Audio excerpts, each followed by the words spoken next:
হয়েছে তো আসছে কিনা দেখো তো লাইভ শুরু হয়েছে।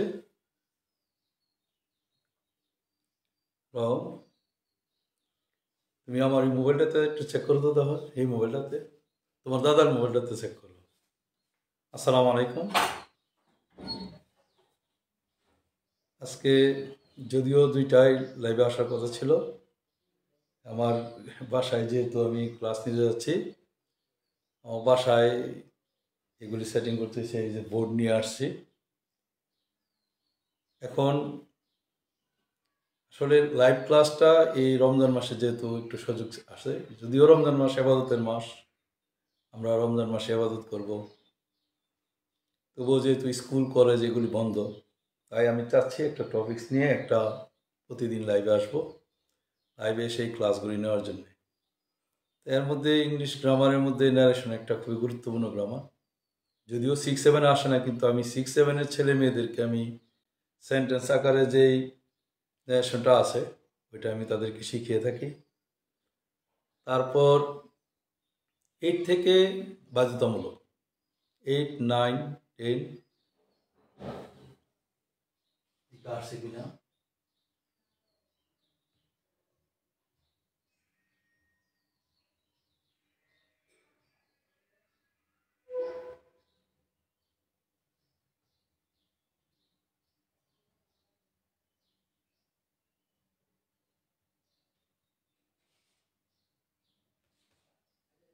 হ্যাঁ, 8 আর 9-এ যেহেতু বাধ্যতামূলক, ইন্টারমিডিয়েটও এটা পেশাদ আকারে আসে, কিন্তু আমি চাচ্ছি যে আমি এমনভাবে ক্লাসগুলি নেব যে নিয়মিত ধারাবাহিকভাবে আমি নেব ক্লাসগুলি একটার পর একটা, যেমন প্রথম এমিনেশন, প্রথম প্রাথমিক যে আলোচনা আছে এগুলি করব। তো যারা এখানে আমার যারা অভিভাবকরা আছেন, আপনাদের ছেলে মেয়েদেরকে এই ক্লাসগুলি দেখতে দেবেন, ক্লাসগুলি দেখতে যাবেন যাতে ছেলেমেয়েরা যাতে সহজে এটা দেখতে পারে। ছেলেমেয়েরা যাতে সহজে এটা দেখতে পারে। আর ক্লাসগুলি যে ছেলেমেয়েরা যারা আমার স্টুডেন্টরা যারা আছো, ছেলেমেয়েরা যারা ক্লাসটা করবা তারা অবশ্যই খাতা কলম সঙ্গে নিয়ে বসবে, কারণ প্রত্যেকটা বিষয় খাতা কলম নিয়ে বসলে সুবিধা কি, যে আমি যা পড়াবো তুমি তা দেখলে, ঠিক আছে। আর খাতায় নোট করবো অবশ্যই, কারণ প্রত্যেকটা বিষয় তুমি যদি সহজে যদি নোট না করো এবং এগুলি যদি লিখে না রাখো, তাহলে কিন্তু তুমি পারবে না। আর এটা পরীক্ষিত, আমি পড়ে আইছি যে ছেলে মেয়েদের আমাদের আলহামদুলিল্লাহ এই পর্যন্ত আমি 6 থেকে 10 পর্যন্ত আমি যেসব ছেলে মেয়েদেরকে আমি জেনারেশন করিয়েছি, সবাই আলহামদুলিল্লাহ পারছে। এই জন্য আমি মনে করি যে তোমরাও পারবে। হ্যাঁ, তবে একটু ধৈর্য ধরে ক্লাসগুলি দেখতে হবে এবং নোট করতে হবে, এবং যা পড়াবো তাই দেখতে হবে। যদি এর মধ্যে যদি কোনো এরকম আসে যে না তুমি এটা বুঝো নাই, তুমি আমার মেসেজ দিবে, আমাকে ফোন করবে, আমি ফোন কন্ট্যাক্ট নাম্বার আমি লিখে দিব, আমাকে বলবে, আমি সাথে সলভ করে দেব, ঠিক আছে। তো আমি আজকে আমি ফেসবুকে আমি আমি বলছি যে আমি ন্যারেশন পড়াবো। ন্যারেশন আমাকে অন্তত 10 থেকে 12টা ক্লাস করতে হবে। আমি 10 থেকে 12টা ক্লাস যখন করব, তুমি ন্যারেশন 100% ইনশাল্লাহ পারবে, ঠিক আছে। তাহলে আমি শুরু করছি।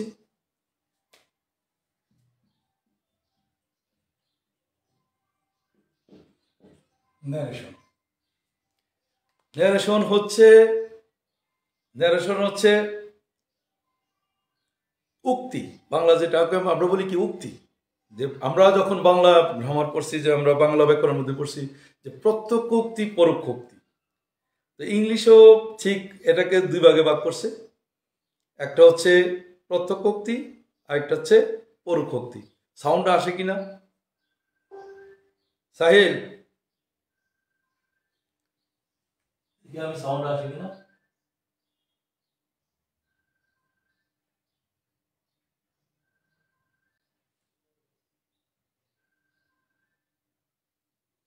হ্যাঁ, এখানে অলরেডি আমার লাইভে আছে 7 জন 8 জন। আজকে প্রথম লাইভ, এই জন্য হয়তো এমন। অলরেডি আমার লাইভে আছে 7 জন 8 জন, আজকে প্রথম লাইভ। আচ্ছা যাই হোক, এখন আস্তে আস্তে আশা করি ছাত্রছাত্রীরা দেখবে, যখন জানতে পারবে। এখন এই যে ন্যারেশন শুরু করছি, ন্যারেশনের বাংলা বাদ করছি, সাউন্ড কমাই দাও, এখানে মুড়ি দিয়ে দেবো, ডাইরেক্ট ইনডাইরেক্ট। এই ন্যারেশনকে ভাগ করছে দুই ভাগে, একটা হলো ডিরেক্ট আর একটা হচ্ছে ইনডিরেক্ট। বাংলায় আমরা যাকে বলি প্রত্যক্ষোক্তি, পরোক্ষোক্তি। বাংলায় আমি যাকে বলি প্রত্যক্ষোক্তি, পরোক্ষোক্তি, অর্থাৎ ডিরেক্টটা হচ্ছে সরাসরি উক্তি। সরাসরি উক্তি কেমন? যেমন আমি একজনের কথা বললাম যে আমার মা বলল তুমি বাজারে যাও এবং কিছু বাজার করে নিয়ে আসো। এখন আমি রাস্তা দিয়ে যাচ্ছি, আমাকে একজন জিজ্ঞেস করলো কি হলো, আমি বললাম আমার মা বললো যে আমি বাজারে যেতে এবং বাজার করে নিয়ে আসতে। এইভাবে অর্থাৎ আমার মতো করে আমি যখন বলবো তখন এটা হয়ে যায় ইনডিরেক্ট। আর যখন ডিরেক্টটা, এটা হচ্ছে সরাসরি যে কথা বললো যিনি বক্তা ওনার উক্তি, এই জন্য এটাকে বলা হয় প্রত্যক্ষোক্তি আর এটাকে বলা হয় পরোক্ষোক্তি। এখন ডিরেক্ট স্পিচটাকে আবার ভাগ করছে দুই ভাগে। ডিরেক্টটাকে একটা হচ্ছে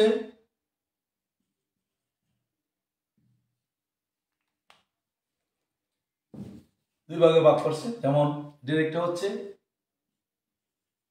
teacher said to me, you have done your duty. তাহলে এই যে বাক্য, এই বাক্যের মধ্যে টিচার আমাকে বলছে, টিচার কিন্তু আমাকে বলছে, কি বলছে? You have done your duty, তুমি তোমার ডিউটির দায়িত্বটি কি করেছ? পালন করেছ। অর্থাৎ এই যে ডিরেক্ট স্পিচটা, এটাকে দুইটা অংশে ভাগ করছে। এটাকে ভাগ করছে কয়টা অংশে? দুইটা অংশে। একটা হচ্ছে এটাকে বলা হয় রিপোর্টিং ভার্ব, আর এটাকে বলা হয় রিপোর্টেড স্পিচ। অর্থাৎ স্পিচ মানে ভাষা। অর্থাৎ সে যে টিচার যে কথাটা বলতেছে সরাসরি, এটা হচ্ছে রিপোর্টেড স্পিচ, আর এটা হচ্ছে রিপোর্টিং ভার্ব। রিপোর্টিং ভার্ব অর্থাৎ কে কার সাথে কথা বলছে, এটা হচ্ছে রিপোর্টিং ভার্ব, আর এটা হচ্ছে রিপোর্টেড স্পিচ। এখন পরীক্ষাতে এই ডিরেক্ট স্পিচটা থাকবে, আমরা এটাকে ইনডিরেক্ট করব। এখন এই ন্যারেশনের মধ্যে 5টা বাক্যেরই ন্যারেশন হয়।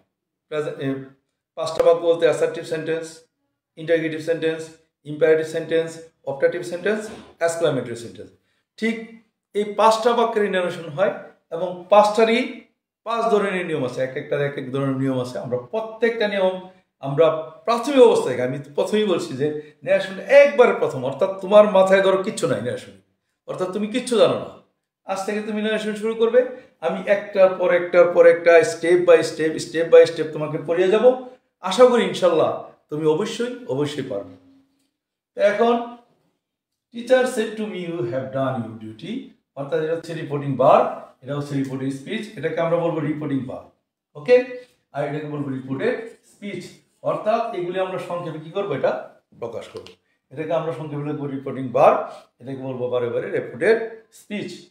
এখন পরীক্ষাতে দেখো, একটু খেয়াল করে দেখো যে এটা কিন্তু টিচার সেড টু মি, সে হচ্ছে প্রেজেন্ট ফর্ম ভার্ব, কিন্তু আমি দিলাম কি এখানে সেড, কারণ পরীক্ষাতে প্রেজেন্ট টেন্স এবং ফিউচার টেন্সের অবশ্যই তোমার ন্যারেশন হয়। রিপোর্টিং ভার্বটা যদি প্রেজেন্ট টেন্স ফিউচার টেন্স হয়, কিন্তু গতানুগতিক আমাদের যে পরীক্ষাগুলি হয়, পরীক্ষাগুলিতে প্রেজেন্ট টেন্স এবং ফিউচার টেন্স রিপোর্টিং ভার্ব আসে না। যেহেতু পাস্ট টেন্স আসে, তো রিপোর্টিং ভার্ব আমি পাস্ট টেন্স দিয়েই তোমাদেরকে ন্যারেশনগুলি করাবো। তো এখন পরবর্তীতে যদি তোমার আরও কিছু যদি এরকম, যেহেতু আমার কোর্সটা যখন শেষ হওয়ার পরে আমি প্রেজেন্ট টেন্স এবং ফিউচার টেন্স যদি রিপোর্টিং ভার্ব কি হয় তা আমি তোমাদেরকে দেখাবো, ঠিক আছে? তো আমি আজকে তোমাদের সাথে past tense reporting verb, past tense হলে কিভাবে তুমি ইনডিরেক্ট করবে, আজকে প্রথম দিন আমি এটা তোমাদের আজকে ক্লাসটা শুরু করব। অবশ্যই ক্লাসটা একটু লংলি হবে, কিন্তু সমস্যা নাই, যেহেতু স্কুল বন্ধ, তোমরা বাড়িতে আসো, খাতা কলম নিয়ে বাড়ির সামনে বসে যাও, আর খাতা কলম নিয়ে আমি যেভাবে রুলসগুলি লিখবো ঠিক এভাবে লিখবা। আমি এখানে যা যা লিখবো তুমি তাই লিখবা, তাহলে আশা করি তোমার আর কোনো সমস্যা থাকবে না। আচ্ছা, এখন যেহেতু বলছি যে তোমাদের 5টা বাক্যের মধ্যেই, যেহেতু বলি 5টা বাক্যেই তোমার কি হয়, নারেশন হয়। আমরা আজকে অ্যাসার্টিভ সেন্টেন্স কিভাবে নারেশন করব আমরা এটা আজকে শিখাবো তোমাদের। Assertive sentence. আচ্ছা, অ্যাসার্টিভ সেন্টেন্স বলতে কি বুঝো? অ্যাসার্টিভ সেন্টেন্স যে সেন্টেন্সে কোনো কিছু বর্ণনা করা হয়, বিবৃতি প্রদান করা হয়, বিবৃতি প্রকাশ করা হয়, কোনো প্রতিবেদন প্রকাশ করা হয়, কিছু কিছু বলা হয়, ওটাকে বলা হয় কি? Assertive sentence. আরেকটা যেটা আমি সহজভাবে বলি, যে কোনো বাক্য যদি সাবজেক্ট দিয়ে শুরু হয়, কোনো বাক্য যদি সাবজেক্ট দিয়ে শুরু হয় তাহলে এটা কি সেন্টেন্স? Assertive sentence. সাবজেক্ট মানে কি? নাউন অথবা প্রোনাউন। অর্থাৎ কোনো বাক্য যদি সাবজেক্ট দিয়ে শুরু হয় অথবা নাউন অথবা প্রোনাউন দিয়ে শুরু হয় তাহলে ওটা হচ্ছে কি? Assertive sentence. যেমন রিনা রিডস এ বুক। তাহলে এই যে বাক্য, এই বাক্যটা কি দিয়ে শুরু হলো? রিনা দিয়ে। She sings a song. তাহলে এই বাক্যটা কি দিয়ে শুরু হলো? শি একটা প্রোনাউন। অর্থাৎ যে বাক্য নাউন অথবা প্রোনাউন অথবা একটা সাবজেক্ট দিয়ে শুরু হয় ওটাকে বলা হয় অ্যাসার্টিভ সেন্টেন্স। ঠিক আছে, তাহলে অ্যাসার্টিভ সেন্টেন্সের তুমি কিভাবে নারেশন করবে? প্রথমে নিয়মটা লেখো, তারপরে কিভাবে ভার্বের পরিবর্তন হবে, পার্সনে কি কি পরিবর্তন আসছে আমরা একটার পর একটা ধারাবাহিকভাবে শিখে যাব। যেমন 1 নম্বর দেখো, রিপোর্টের স্পিচ সাবজেক্ট দিয়ে শুরু হলে,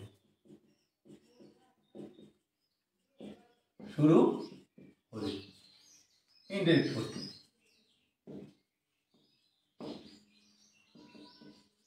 অর্থাৎ রিপোর্টের স্পিচ যদি সাবজেক্ট দিয়ে শুরু হয় অর্থাৎ নাউন অথবা প্রোনাউন দিয়ে শুরু হয় তাহলে তুমি কিভাবে ইনডাইরেক্ট করবে? রিপোর্টিং ভার্বের সাবজেক্ট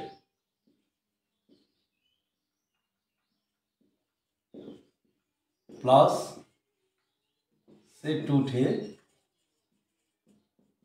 টোল্ড প্লাস রিপোর্টিং ভার্বের অবজেক্ট প্লাস কমা উঠে দ্যাট প্লাস রিপোর্টিং স্পিচের সাবজেক্ট প্লাস ভার্বের পরিবর্তন প্লাস বাকি।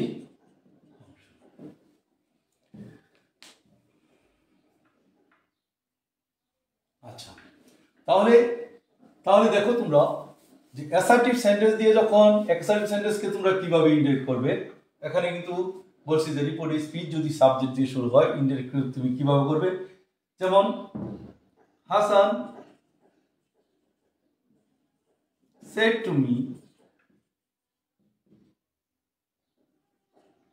I help you।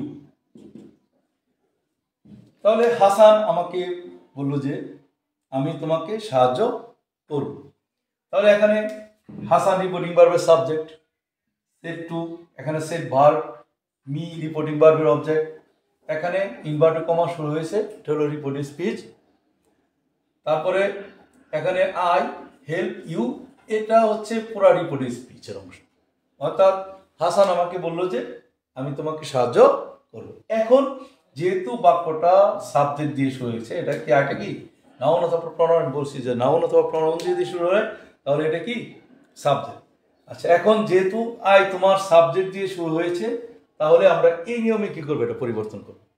তো পরিবর্তন করলে প্রথমে রিপোর্টিং ভার্বের সাবজেক্ট কি হচ্ছে? হাসান। সেড টুটা কি হচ্ছে? Told. Object me, inverted comma উঠে বসবে কি? দ্যাট। প্রথমে রিপোর্টিং ভার্বের সাবজেক্ট, সেড টু উঠে টোল্ড, রিপোর্টিং ভার্বের অবজেক্ট কি? মি, কমা উঠে কি? দ্যাট। তারপর রিপোর্টিং স্পেসের সাবজেক্ট নিয়ে আমি বিস্তারিত আলোচনা করব ইনশাআল্লাহ। সাবজেক্ট নিয়ে ন্যারেশনের একটা সবচেয়ে সমস্যা হচ্ছে আমি অনেক ভালো ভালো স্টুডেন্ট দেখেছি আমার স্কুলে যে অধিকাংশ ছেলে মেয়ে পার্সনের মধ্যে ভুল করে, কিন্তু ইনশাল্লাহ তোমাদের পার্সনের কোনো সমস্যা থাকবে না। পার্সন নিয়ে আমি একটু পরে বিস্তারিত আলোচনা করব, তাই পার্সন নিয়ে তোমাদের একটু ঝামেলা থাকবে না। তারপর আই বলতে হাসানকে বোঝাচ্ছে হি, তারপরে হেল্প, যেহেতু পাস্ট টেন্স এটা হবে হেল্প। ইউ বলতে মি কে বোঝা, তাহলে হচ্ছে মি। অর্থাৎ কি কি জানতে হবে আমার, দেখো আমি কিন্তু অলরেডি এখন নিয়মটা জানি যে কিভাবে আমি ন্যারেশন করবো। অ্যাসার্টিভ সেন্টেন্স আছে, এটা কিভাবে আমি ন্যারেশন করবো আমি জানি। কি জানি? প্রথমে reporting verb subject, said to কি টোল্ড, রিপোর্টিং ভার্ব অবজেক্ট কি মি। বুঝতে পারছো এতটুকু? অর্থাৎ যদি সাবজেক্ট দিয়ে শুরু হয় আমাকে এটা লিখতে হবে। কি লিখতে হবে? Reporting verb subject, said to told, reporting verb object কি আছে? মি। এতটুকু বুঝতে পারছো তো? আচ্ছা, কম আউটে কি? দ্যাট। কম আউটে কি? দ্যাট। এটা নিয়ম। রুলসটা হচ্ছে যদি রিপোর্ট স্পিচ যদি আমার সাবজেক্ট দিয়ে শুরু হয়, নাউন অথবা প্রনাউন দিয়ে শুরু হয়, তাহলে ইনভার্টেড কমা উঠে বসবে কি? দ্যাট। ইনভার্টেড কমা উঠে বসবে কি? দ্যাট। আমি আবার বলছি, যদি রিপোর্ট স্পিচ কি দিয়ে শুরু হয়? সাবজেক্ট দিয়ে শুরু হয়, তাহলে নিয়ম কি? প্রথমে report verb subject, said to কি টোল্ড, রিপোর্টিং ভার্ব অবজেক্ট কি মি, ইনভার্টেড কমা উঠে কি? দ্যাট। ইনভার্টেড কমা উঠে দ্যাট। এখন দেখো কি জানতে হবে আমার, অর্থাৎ এখানে আমার কি কি জানতে হবে অলরেডি কিন্তু আমি জানি যে কমা উঠে কি বসবে? দ্যাট। কমা উঠে বসবে কি? দ্যাট। এখন আমাকে কি জানতে হবে? এখন জানতে হবে যে পার্সন অর্থাৎ আই থাকলে কি হবে, ইউ থাকলে কি হবে, তারপরে এখানে ভার্বের পরিবর্তন আছে, আর এখানে আবার পার্সনের পরিবর্তন আছে, আর কয়েকটা শব্দ আছে যেমন টুডে থাকলে দ্যাট ডে, টুমোরো থাকলে দ্য নেক্সট ডে। এটার তারিখ তোমাকে আমি দিয়ে দেবো। এখন আমাদের মেন যে বিষয়টা আজকে আমরা যেটা নিয়ে আলোচনা করব তা হচ্ছে পার্সন এবং ভার্ব। তো আশা করি তোমরা আমার সাথে থাকবে সামনে। ক্লাসটা যতক্ষণ শেষ না করি আশা করি তোমরা ধৈর্য সহকারে বলবে। আর আমি তো বলছি প্রথমে যে আমি যা লিখবো তুমি তা লিখবে কমপ্লিটলি। আমি ন্যারেশনের যতগুলি বিষয় আছে সবগুলি আলোচনা করব, এবং ইনশাল্লাহ এবং যেদিন তোমার প্যাসেজ ন্যারেশন তুমি একবারে পারবে ওই দিন আমার ক্লাস শেষ হবে। এভাবে আমি কন্টিনিউ আমি এরকম একটা প্ল্যান করেছি যে আমি অন্তত 12 থেকে 15টা ক্লাস আমি ন্যারেশন করে নেব প্রতিদিন। হয়তো লাইভ ক্লাস নিয়ে হতে পারে রেকর্ডিং ক্লাস, তোমরা ইচ্ছে করলেই তোমরা এই ক্লাসগুলি পাবে। আচ্ছা, তাহলে এই অ্যাসার্টিভ সেন্টেন্স বলে তুমি কিভাবে ইনডাইরেক্ট করবে তোমরা বুঝতে পারছো তো? অর্থাৎ reporting verb subject, said to told, reporting verb object, inverted comma উঠে কি বসবে কি? দ্যাট। এখন পার্সন এবং ভার্বের কিভাবে পরিবর্তন করবে আমি এটা তোমাদের দেখাচ্ছি। সবাই এখনো যারা খাতা নেও নাই সামনে, সবাই খাতা নিয়ে বসো। সবাই খাতা নিয়ে বসো। সবাই খাতা নিয়ে এসো, খাতার মধ্যে সবগুলি নোট করো। যেমন প্রথমে পার্সনের পরিবর্তন। অধিকাংশ স্টুডেন্ট এই পার্সনের পরিবর্তন ভুল করে।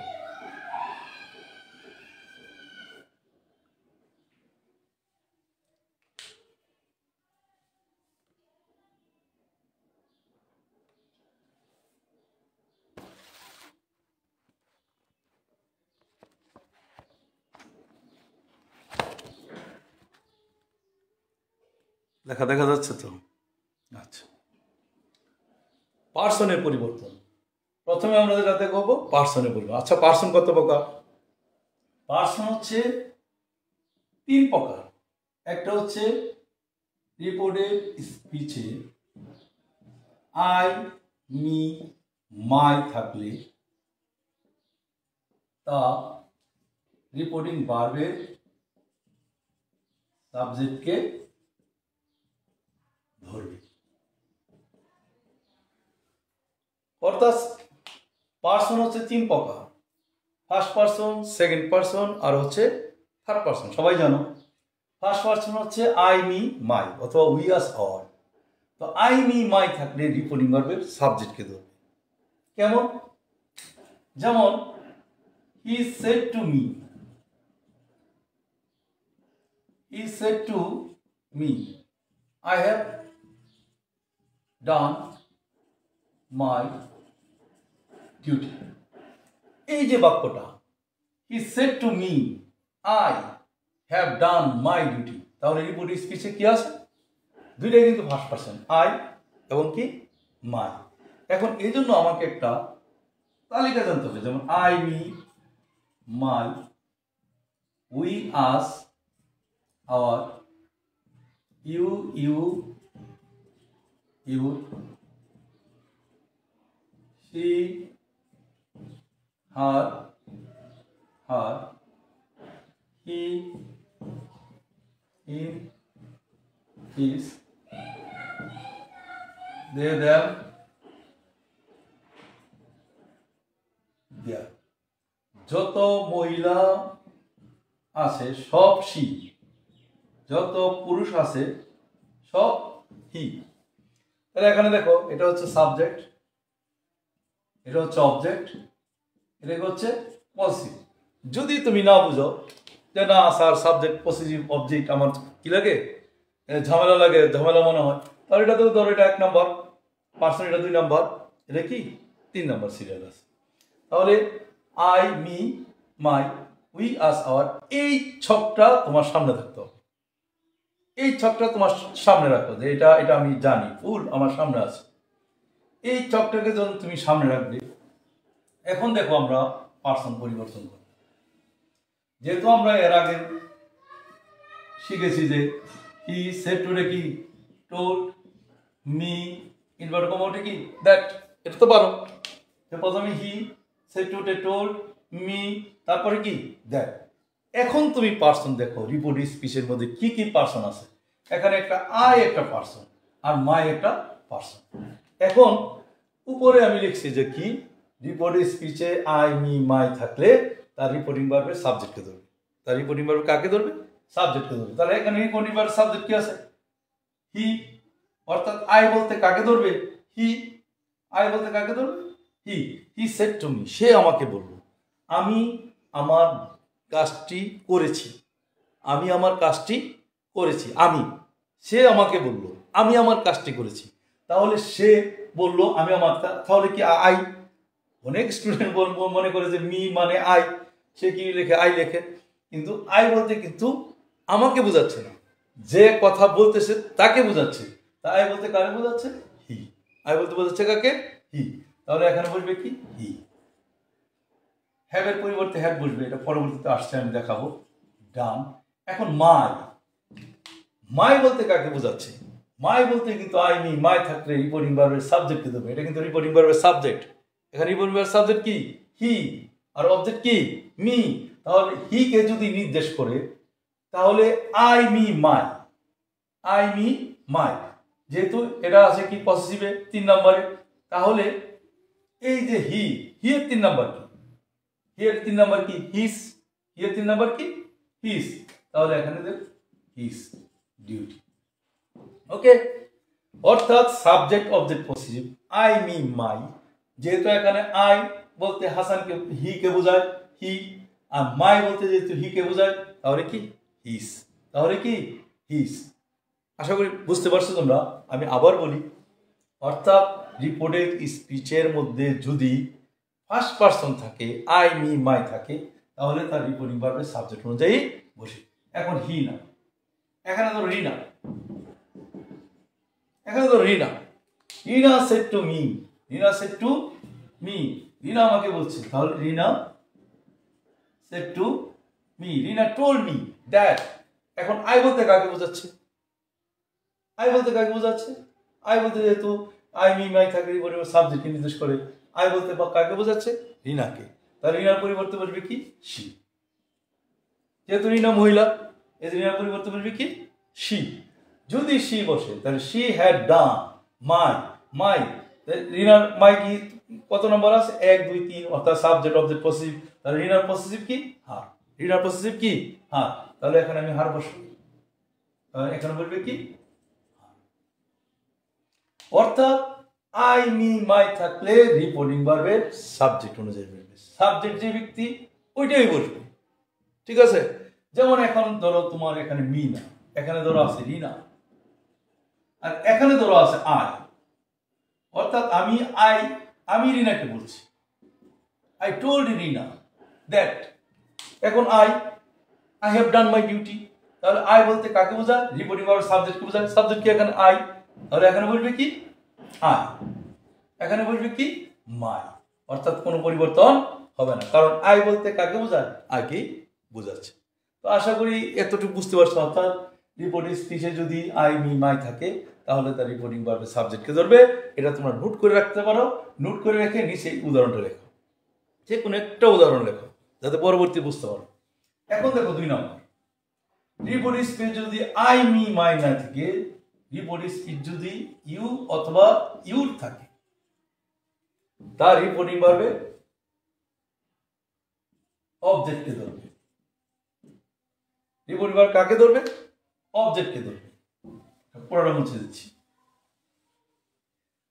এতক্ষণ বললাম যে রিপোর্টিং ভার্ব যদি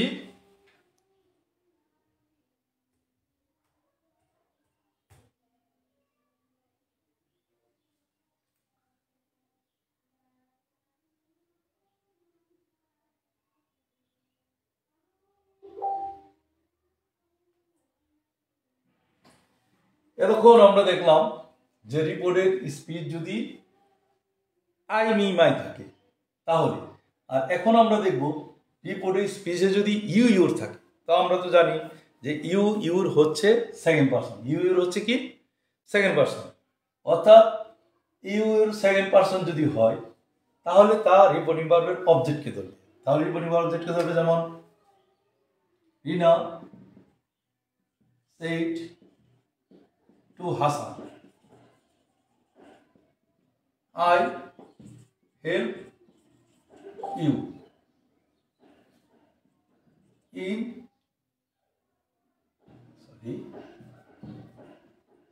you help me in your garden, in your garden। তাহলে এই যে বাক্যটা দেখো, খেয়াল করো, এই বাক্যটায় যে পার্সনের ব্যবহার আসছে, এই বাক্যটা পার্সনের ব্যবহার আসছে। যেমন রিনা, আমরা জানি অ্যাসার্টিভ সেন্টেন্সে কিভাবে আমরা করব, রিনা সে টুটে কি টোল্ড, অবজেক্ট কি হাসান, রিনা টোল্ড হাসান, ইনভার্ট কমাওটে কি দ্যাট, তাই তো? সেটা তো আমরা জানি। সাবজেক্ট সে টুটে টোল্ড, অবজেক্ট, তারপরে কি ইনভার্ট কমাওটে কি দ্যাট, ইনভার্ট কমাওটে দ্যাট। এখন তুমি দেখো, এখন ইউ বলতে কাকে বোঝায়? ইউ বলতে তুমি দেখো কাকে বোঝায় ইউ বলতে। তো আমরা বলছি যে রিপোর্টিং স্পিচে যদি ইউ ইউর থাকলে তার রিপোর্টিং ভার্বের অবজেক্টকে ধরবে। রিপোর্টিং ভার্বের কাকে ধরবে? অবজেক্টকে ধরবে। এখানে রিপোর্টিং ভার্ব অবজেক্ট কি আছে? হাসান। রিপোর্টিং ভার্ব অবজেক্ট কি আছে? হাসান। তাহলে হাসান যদি হয় তাহলে ইউর পরিবর্তে কি বলবে? হাসানের পরিবর্তে হি। এই যে হাসানের পরিবর্তে কি হি। হেল্প ভার্বের টু হচ্ছে হেল্প মি। মি বলতে কাকে বোঝায়? একটু আগে বলেছি ফার্স্ট পার্সন, অর্থাৎ মি বলতে কারে বোঝায়? ফার্স্ট পার্সনকে বোঝায়। ফার্স্ট পার্সন হচ্ছে এখানে যে ফার্স্ট পার্সন, তাহলে তার রিপোর্টিং ভার্বের সাবজেক্টকে নির্দেশ করে। কাকে নির্দেশ করে? রিপোর্টিং ভার্বের সাবজেক্টকে। মি, মি কোথায় আছে? মি এই যে অবজেক্ট, মি আছে কোথায়? অবজেক্ট।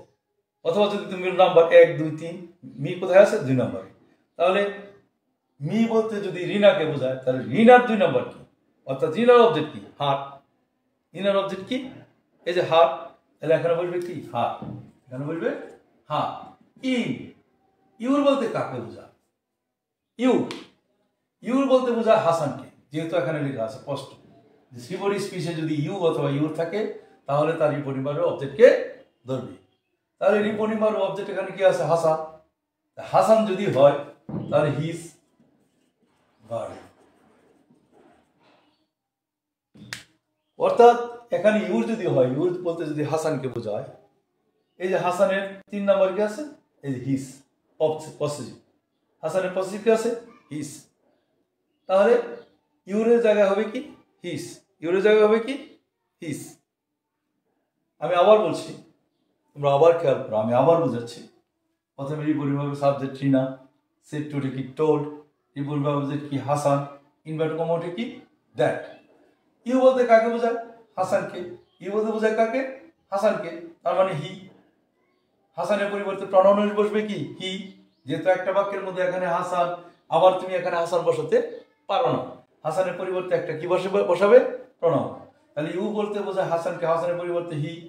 হেল্প ভার্বের টু কি? হেল্প। মি বলতে কাকে বোঝায়? রিনাকে। মি বলতে কাকে বোঝায়? রিনাকে। মি হচ্ছে অবজেক্ট ফ্রম, সাবজেক্ট অবজেক্ট। তো রিনার অবজেক্ট হচ্ছে কি হার, এই জন্য এখানে বসিয়েছো কি হার। আর ইন ইউর বলতে কাকে বোঝায়? ইউর বলতে বোঝায় হাসানকে, যেহেতু ইউর অবজেক্টকে নির্দেশ করে। হাসানের পরিবর্তে বসছে কি হিজ, হাসানের পরিবর্তে বসছে কি হিজ গার্ডেন। তো আশা করি পার্সনের সেকেন্ড পার্সন থাকলে তোমার কি হবে, ইউর থাকলে কি হবে, আশা করি এটাও বুঝতে পারছো।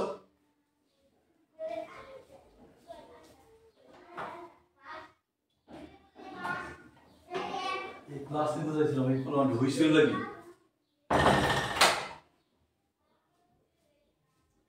আচ্ছা, তাহলে এখানে ইউ বলতে হাসানকে নির্দেশ করে, এই জন্য বলছে কি হি। আচ্ছা, এখন ধরো এখানে রিনা, এখানে ধরো হাসান, আর এখানে ধরো রিনা, তাহলে কি হবে বলো তো? তাহলে হাসান, তোমরা দেখো, হাসান told রিনা, হাসান told, হাসান told কি রিনা, ইনভার্ট কমাতে কি দ্যাট। ইউ বলতে কাকে বোঝাচ্ছে? রিনা। ইউ বলতে কাকে বোঝাচ্ছে? রিনাকে। আর রিনার পরিবর্তে বলবে কি শি। হেল্প মি, মি বলতে কাকে বোঝাচ্ছে? হাসানকে। মি হচ্ছে 2 নম্বরে যে মি অবজেক্ট, হাসানের অবজেক্ট কি হিম, তাহলে এখানে বলবে কি হিম। ইন ইউর গার্ডেন, ইউর বলতে কাকে বোঝাচ্ছে? ইউর বলতে রিনাকে বোঝাচ্ছে। রিনার ইউর এই যে ইউর, তাহলে এখানে ইউর, তাহলে রিনার ইউরের জায়গায় কি হবে? হ্যাঁ, এখানে হবে হ্যাঁ।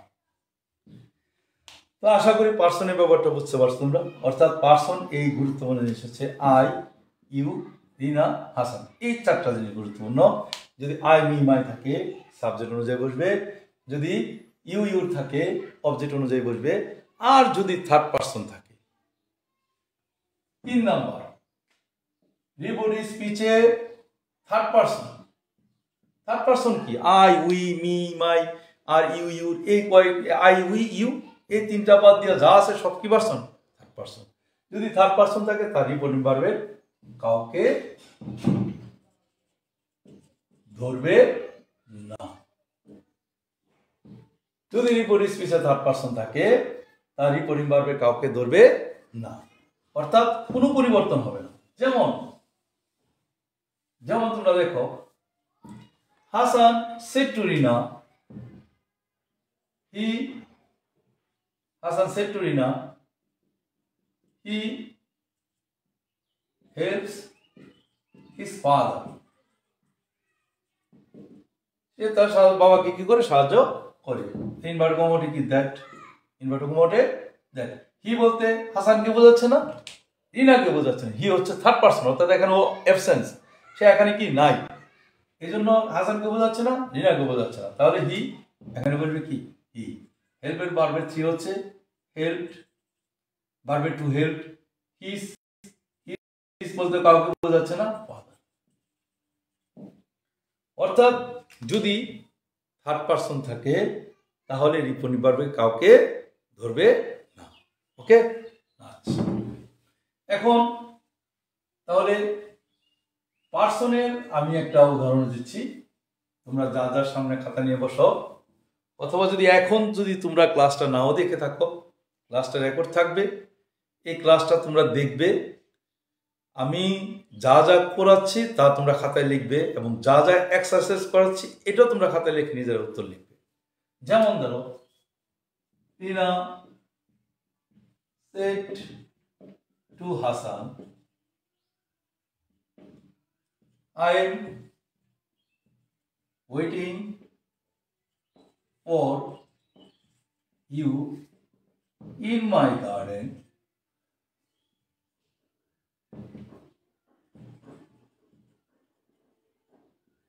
with his mother.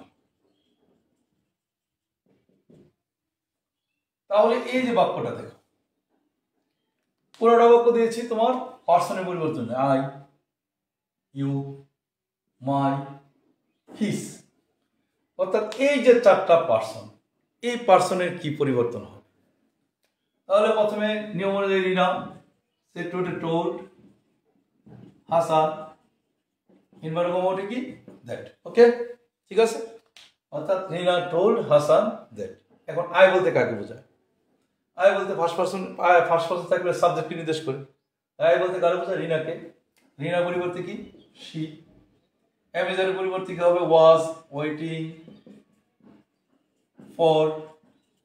ইউ বলতে কারে বোঝায়? ইউ কিন্তু সেকেন্ড পারসন, তাই বলছি যে সেকেন্ড পারসন থাকলে অবজেক্টকে নির্দেশ করে। দুইটাই জিনিস, ফার্স্ট পারসন থাকলে সাবজেক্টকে নির্দেশ করে, সেকেন্ড পারসন থাকলে অবজেক্টকে নির্দেশ করে। আই মি মাই থাকলে সাবজেক্টকে নির্দেশ করে, ইউর থাকলে অবজেক্টকে নির্দেশ করে, ইউর থাকলে অবজেক্টকে নির্দেশ করে। তাহলে আই বলতে রিনাকে বোঝায় শি, অ্যামিজারের পরিবর্তে ওয়াজ, ওয়েটিং ফর। ইউ বলতে কাকে বোঝায়? হাসানকে। ইউ বলতে কাকে বোঝায়? হাসানকে। ইউ তো কি সাবজেক্ট না অবজেক্ট, তাই তো? কারণ এখানে ইউ সাবজেক্ট, আবার ইউ কি অবজেক্ট। একটা কথা ক্লিয়ারলি মনে রাখবা, যখন ভার্বের পূর্বে যখন ইউ থাকে ইউ সাবজেক্ট, ভার্বের পূর্বে যখন ইউ থাকে ইউ সাবজেক্ট, আর ভার্বের পরে যখন ইউ থাকে ইউ কি অবজেক্ট, ভার্বের পরে যখন ইউ থাকে ইউ কি অবজেক্ট। অর্থাৎ ভার্বের পূর্বে ইউ থাকলে সাবজেক্ট, ভার্বের পরে ইউ থাকলে অবজেক্ট। তাহলে ইউ বলতে হাসানকে বোঝাচ্ছে, হাসানের অবজেক্ট যেহেতু হাসানের অবজেক্ট কি? হিম। হাসানের অবজেক্ট কি? হিম। তাহলে এখানে বলবে হিম। ইন মাই, মাই বলতে কাকে বোঝাচ্ছে? মাই বলতে বোঝাচ্ছে রিনাকে। মাই বলতে বোঝাচ্ছে কাকে? রিনাকে। রিনার এটা আছে মাই কি পসেসিভ, অর্থাৎ 3 নাম্বার। তাহলে রিনার 3 নাম্বার কি? দেখো রিনার 3 নাম্বার হি, রিনা, শি, হার, হা। এই যে মাই, মায়ের জায়গায় আছে কি? এখানে আছে মাই, যেহেতু এখানে মাই আছে, মাই এখানে কি আছে? Her. In her garden with his. His কি পারসন? Third person. আমি বলছি যে থার্ড পারসন যদি থাকে রিপোর্টিং ভার্বের সাবজেক্টকে ধরবে না, অবজেক্টকে ধরবে না, অর্থাৎ কোনো পরিবর্তন হবে না। হিস মাদার। আমি বিভিন্ন খাতায় দেখেছি পরীক্ষাতে যে অধিকাংশ স্টুডেন্ট, ভালো ভালো স্টুডেন্ট, অনেক ভালো ভালো স্টুডেন্ট এই পার্সনে ভুল করে, যার জন্য আমি পার্সনটা ছাত্রছাত্রীকে বিশেষভাবে বারে বারে এরকম এক্সারসাইজ দিয়ে করাই। যেমন এখন তুমি আবার করো, পরিবর্তন করে করো। You are waiting for me, you are waiting for me in your garden with my mother. কোনো পরিবর্তন। এখন এটা যখন তুমি পারবে, এই যে পরিবর্তনটা, এখানে ইউ আছে, এখানে মি আছে, এখানে ইউর, এখানে মাই, কাকে নির্দেশ করছে? ইউ বলতে কাকে বোঝায়? ইউ বলতে রিনাকে বোঝায়, হাসানকে বোঝায়। ইউ বলতে হাসান, যেহেতু ইউর থাকলে অবজেক্টকে বোঝায় হাসান। তাহলে হাসানের পরিবর্তে কি? হি। হাসানের পরিবর্তে কি বলবে? He. He was waiting for me, me বলতে কাকে বোঝায়? রিনা। রিনার পরিবর্তে হার। ইন ইউর বলতে কাকে বোঝায়? হাসান। তাহলে হিজ গার্ডেন উইথ মাই, মাই বলতে কাকে বোঝায়? রিনাকে। তাহলে হার মাদার। ওকে, তাহলে আশা করি পার্সনের বিষয়টা তোমরা একেবারে তোমাদের ক্লিয়ার হয়েছে। অর্থাৎ একটা কথাই, ফার্স্ট পার্সন থাকলে সাবজেক্টকে ধরবে, আর সেকেন্ড পার্সন থাকলে অবজেক্টকে ধরবে। ফার্স্ট পার্সন থাকলে আই মি মাই থাকলে রিপোর্টিং ভার্বের সাবজেক্টকে ধরবে, আর ইউর থাকলে রিপোর্টিং ভার্বের অবজেক্টকে ধরবে। এখন আসো ভার্বের পরিবর্তন।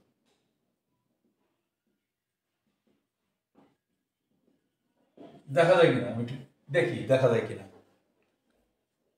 হ্যাঁ, ভার্বের পরিবর্তন। হ্যাঁ, ভার্বের পরিবর্তন দেখা যাচ্ছে। তাহলে ভার্বের পরিবর্তন,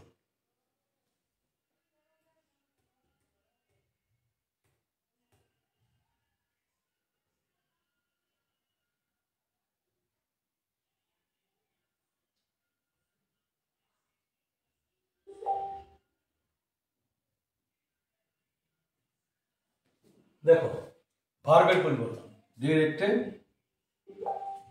ই ভার্ব থাকলে ইনডিরেক্টে কি হবে? ডিরেক্টে কি থাকলে ইনডিরেক্টে কি হবে?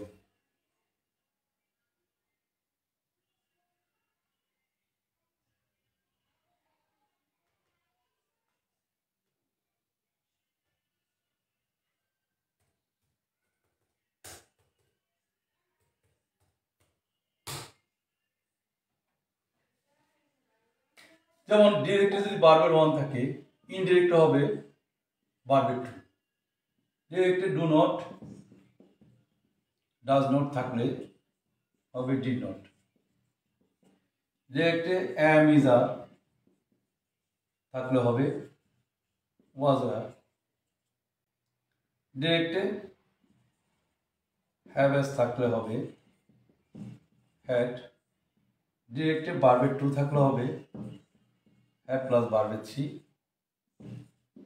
ডিড নট প্লাস ভার্বের ওয়ান হলে হবে হ্যাড নট প্লাস ভার্বের থ্রি। ওয়াজ আর হলে হবে হ্যাড বিন। হ্যাড থাকলে হ্যাড, শ্যাল থাকলে শুড, উইল থাকলে উড, ক্যান থাকলে উড, মে থাকলে মাইট।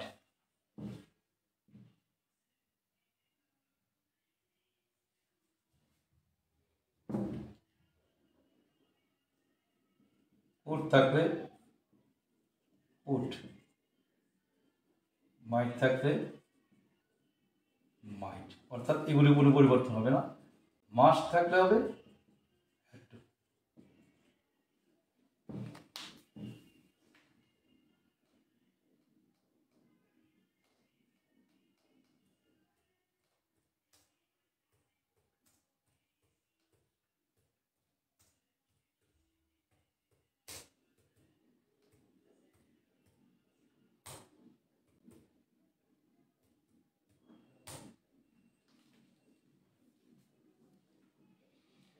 তাহলে এ হচ্ছে ভার্বের তালিকা।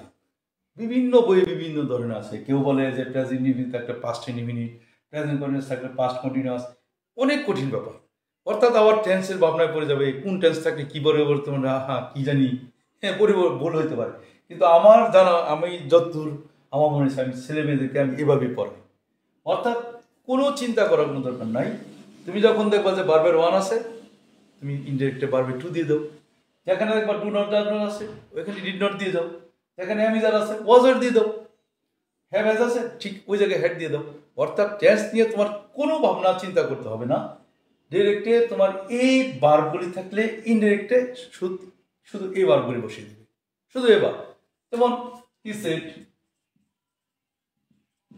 আই প্লে, তাহলে হি সেড দ্যাট। প্লে থাকলে হি সেড দ্যাট হি প্লেড। অর্থাৎ কোনো ঝামেলা নেই। এখানে প্লে আছে, এখানে প্লে আছে, তুমি হি প্লেড দিয়ে দেবো। অর্থাৎ আই বলতে এর নির্দেশ করে হি প্লেড। ভার্বের ওয়ান থাকলে ভার্বের two, he is playing. He said I am playing,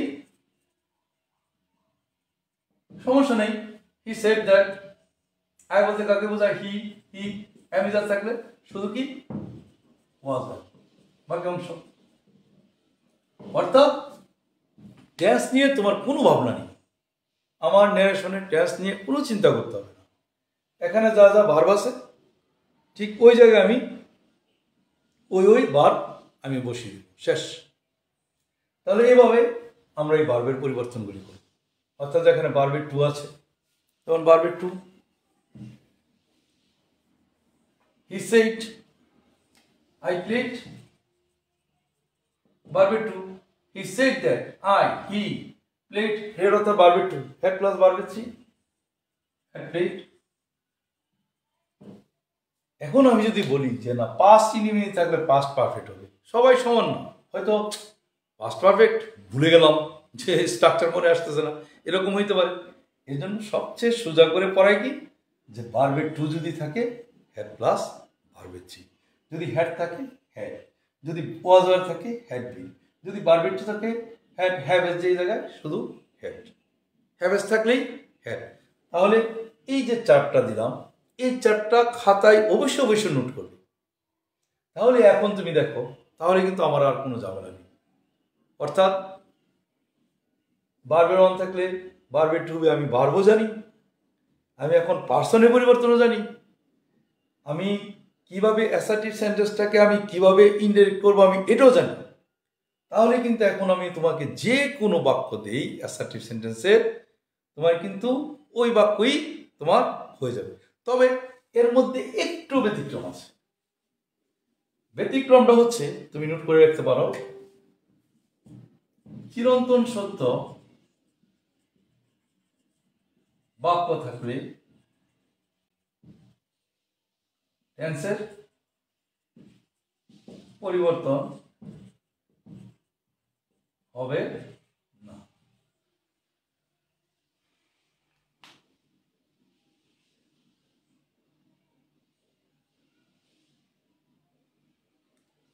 অর্থাৎ চিরন্তন সত্য যদি কোনো বাক্য থাকে, তোমার এই পরিস্থিতির মধ্যে কি আছে, চিরন্তন সত্য একটা বাক্য আছে, এটা এটা আশা করি নোট করছো তোমরা। পরবর্তীতে ক্লাসটা তো অবশ্যই রেকর্ড থাকবে, তোমরা এই চারটা সুন্দর করে নিবে। এই চারটা কিন্তু আর পার্সন, এই চার এবং যদি তুমি পার্সন, এই দুইটা জিনিস যদি তোমার জানা থাকে, তোমাকে কেউ আটকাতে পারবে না। যে কোনো বাক্য আসুক, যে কোনো বাক্য আসুক তুমি করতে পারবে। এখন ধরো ভার্বের যে পরিবর্তন দিলাম তোমাকে, এই ভার্বের পরিবর্তন চিরন্তন সত্য কোনো বাক্য যদি রিপোর্ট স্পিচের মধ্যে থাকে, তাহলে ভার্বের কোনো পরিবর্তন, টেন্সের কোনো পরিবর্তন হবে না। যেমন teacher said to me the sun gives us light. দেখো খেয়াল করো, teacher said to me the sun gives us light. সূর্য আমাদেরকে কি দেয়? আলো দেয়। আজ থেকে কি 100 বছর আগে আলো দেয় না? 1000 বছর আলো দেয়, আবার 1000 বছর পরেও কি দিবে? আলো দিবে, কারণ এটা কি চিরন্তন সত্য। এই জন্য কি নিয়ম কি আমরা তো জানি, যেহেতু দ্য সান কি দিয়ে শুরু হয়েছে? সাবজেক্ট দিয়ে শুরু হয়েছে। টিচার, সেড টু বলবে কি টোল্ড, অবজেক্ট কি মি, ইনভার্টেড কমাটি কি that. Okay, the sun subject, যেহেতু থার্ড পার্সন থাকলে কিচ্ছু পরিবর্তন হবে না। কারণ এই সূর্য মামা বলতে কিন্তু আমাকে বোঝাচ্ছে না, টিচারকে বোঝাচ্ছে না, ঠিক আছে? সূর্য মামাই। তাহলে দ্য সান, তাহলে এখানে গিভস, তাহলে এখানে গিভসই হবে আস লাইট। আমরা কিন্তু এতক্ষণ জানতাম যে ভার্বের ওয়ান থাকলে কি হয়? ভার্বের টু হয়। ভার্বের ওয়ান থাকলে কি হয়? ভার্বের টু হয়। ভার্বের ওয়ান থাকলে ভার্বের টু, কিন্তু এখানে কিচ্ছু পরিবর্তন হবে না। অর্থাৎ যে ভার্ব আছে এই ভার্বই থাকবে, কোনো ভার্বের পরিবর্তন হবে না। কেন? বাক্যটা চিরন্তন সত্য। Teacher said to me man is mortal, তাহলে teacher said to me, he told me that man is mortal, অর্থাৎ কোনো পরিবর্তন হবে না। তাহলে এটা হচ্ছে একটা ব্যতিক্রম নিয়ম। অর্থাৎ চিরন্তন সত্য কোনো বাক্যের মধ্যে থাকলে, রিপোর্ট স্পেসে থাকলে টেন্সের কোনো পরিবর্তন হবে না। আচ্ছা, আমাদের ক্লাসটা কতক্ষণ হলো দেখি। ক্লাসটা হচ্ছে কতক্ষণ টাইম দেখাচ্ছে কি জানি। আচ্ছা, যাই হোক, তো আশা করি তোমরা অনেকক্ষণ আমার সাথে ছিলে, যারা ছিলে অথবা ছিলে না, পরবর্তী ক্লাস দেখবে, ক্লান্ত হয়ে গেছে হয়তো। তো আমি আজকে অ্যাসার্টিভ সেন্টেন্সের আংশিক কিছু পড়ালাম, প্রথম শুরু করলাম। আগামীকাল অ্যাসার্টিভ সেন্টেন্সের আর বাকি কয়েকটা ওয়ার্ড আছে, যেমন টুডে থাকলে দ্যাট ডে হবে, ইয়েস্টারডে থাকলে দ্য প্রিভিয়াস ডে হবে। এই কয়েকটা শব্দ পরিবর্তন করে আগামীকাল কিছু তোমাকে এক্সারসাইজ করাবো।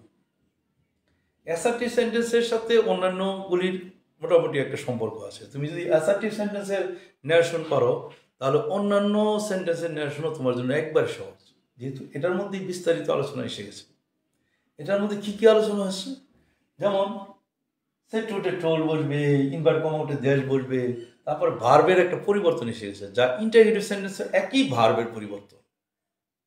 তাহলে পার্সনের পরিবর্তন এসে গেছে, যেহেতু অন্যান্য সেন্টেন্সের মধ্যেও কিন্তু পার্সন আছে, এই পার্সনের নিয়ম অনুযায়ী ওই পার্সন পরিবর্তন হবে। তারপরে অন্যান্য যেই শব্দগুলি আছে, এই শব্দগুলি আমি আগামীকাল লিখে দেব। ওইগুলি লিখেই আমি আগামীকালের লাইভ শুরু করব। আর আশা করি আজকে যারা লাইভে ছিলে না, পরবর্তীতে ক্লাস দেখছো, আগামীকাল লাইভে সরাসরি থাকবে। আর আমার সামনে ল্যাপটপ রাখা আছে, যদি কেউ মেসেজ, আজকে প্রথম দিন, আমিও আগে এরকমভাবে লাইভ ক্লাস করিনি, যেহেতু আজকে প্রথম করিয়েছি, হয়তো কিছু ভুলভ্রান্তি হইতে পারে। তো আশা করি পরবর্তীতে আস্তে আস্তে ঠিক হয়ে যায় সব। আর তোমরাও আশা করি এই ক্লাসগুলি আর মিস করবে না। আর যেহেতু রেকর্ডটা থাকে, আমি এই ক্লাসটা আমার ইউটিউব ভিডিওতে আমি ডাউনলোড করে দিব। আশা করি তোমরা দেখবে। আমার একটা পেজও আমি ডাউনলোড করে দিব। আমার পেজটা হচ্ছে এসএস একাডেমি রায়পুরা, ওইটাতে। তো আশা করি পরবর্তী সময় তোমরা থাকবে। আজকে এই পর্যন্তই। আল্লাহ হাফেজ। আগামীকাল ঠিক একই সময় একই জায়গায় আবার দেখা হবে ইনশাআল্লাহ। আল্লাহ হাফেজ।